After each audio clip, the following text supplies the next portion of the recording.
Welcome to qnawire. Moving on to question 4, suppose the economy is in a long-run equilibrium. Part A, draw the economy's short-run and long-run Phillips curves. Well, that shouldn't be very difficult because we've done it a couple times now. So here on the left, I've drawn a very simple standard graph. On the x-axis, we have the unemployment level U. On the y-axis, we have the inflation rate pi.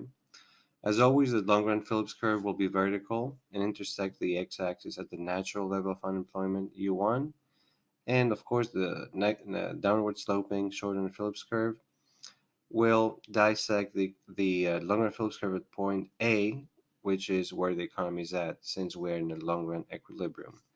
And at point A, the natural level of unemployment and inflation rate pi 1 prevail. Now in part B, suppose a wave of business pessimism reduces aggregate demand. Show the effect of this shock on your diagram. From part A, if the Fed undertakes expansionary monetary policy, can it return the economy to its original inflation rate and unemployment rate? Well, here we're dealing with a negative aggregate demand shock. So from what we know from theory, the economy will shift along the Phillips curve. So the Phillips curve will not move, but the economy will move along from point A to point B. Since an aggregate demand, so think about the aggregate supply and aggregate demand graph.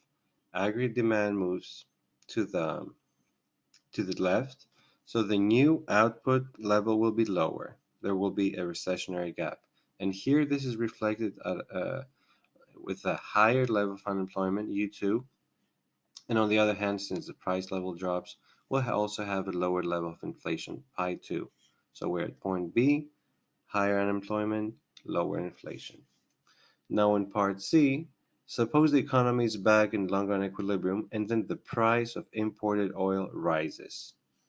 Show the effect of this shock with a new diagram and think what happens if the Fed undertakes expansionary monetary policy and what happens when the Fed undertakes contractionary monetary policy.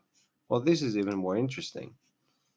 Now I've redrawn the graph, the same graph on the right, and now we know that the economy is being hit by a supply shock, a serious one. This is kind of like what happened in the mid 70s and late 70s, the US and the rest of the world when OPEC uh, decided to increase the price of oil. We're dealing with a very bad supply shock. So the economy now, the short-run Phillips curve will move from SRPC1, SRPC2 to the right, and the economy moves from point A here on the right to point C. So the economy is experiencing a higher level of unemployment, which corresponds to lower output, and a higher inflation rate. This is really bad, right? So we're dealing with a classic tale of stagflation, like exactly what happened in the U.S. in the 70s and 80s, early 80s. Now, what can the Fed do? If the Fed engages in expansionary monetary policy, it can return the economy to its original unemployment rate at point D.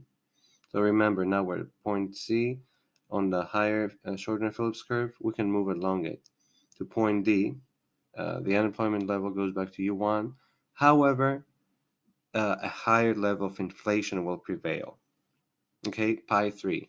This is a trade-off.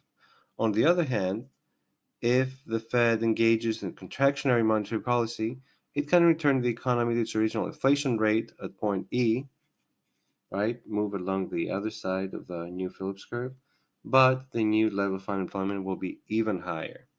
Will be somewhere here, U3. I haven't noted down, but it will be even higher. So this is not the same as part A, or part B, sorry, as part B. Why is this? Let's think about it. This situation differs completely from part B, because in part B the economy stayed on the same short-run Phillips curve. But now in part C we saw that the economy moved to a higher short-run Phillips curve, which gives policymakers a less favorable trade-off between inflation and unemployment. And this stems from the fact that the economy is being hit by a negative supply shock.